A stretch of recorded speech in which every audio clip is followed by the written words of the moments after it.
and objects into fragments paint பண்ணுவாரு. Through cubism, he painted all angles at once. The things I cannot see but the mind can purely feel.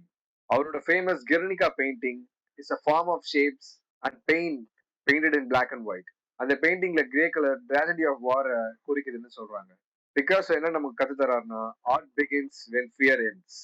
Giorgio O'Keeffe அவங்க flowers எந்த அளவுக்கு imagine பண்ணி paint பண்ணிருப்பாங்கன்னா அது ஒரு தனி planet மாதிரியே feel ஆகும் நமக்கு பார்க்க.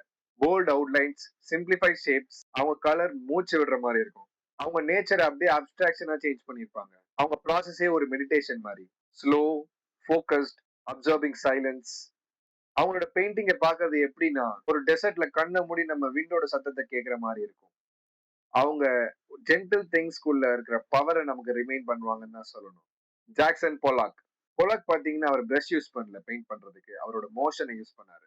அவர் கேன்வாஸ ஃப்ளோர்ல பெருசா கீழே வந்து விரிச்சு போட்டுருவாங்க. அதுக்கு மேல அவர் டான்ஸ் ஆடிக்கிட்டே பெயிண்ட் பண்ணுவாரு. Dripping and splashing the paint like electricity. அவரோட painting pure rhythm, chaos and pure subconscious எனர்ஜியை நம்மளால ஃபீல் பண்ண முடியும்.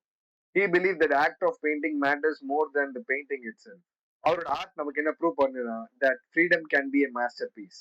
Art is alive, evolving and limitless. ஏன்னா அடுத்த கிரேட் ஆர்டிஸ்ட் இப்ப எங்கேயாவது உட்காந்து பெயிண்ட் பண்ணிட்டு இருக்கலாம். ஏன் அது நீங்களா கூட இருக்கலாம். ஆர்ட்ன்றது நீங்க பாக்குறது மட்டும் இல்ல, அடுத்தவங்களை நம்ம எப்படி ஃபீல் பண்ண வைக்கிறோம்ன்றதுதான் இருக்கு. From surreal dreams to bold emotion, from abstract energy to historical truth. இந்த ஆர்டிஸ்ட் இந்த உலகத்தையே இவங்க brush and colours and paints வச்சு சேஞ்ச் பண்ணிருக்காங்கன்னு தான் சொல்லணும். அவங்க நமக்கு கொடுக்குற மெசேஜ் ரொம்ப சிம்பிள் தான். Create, express and the world needs your art.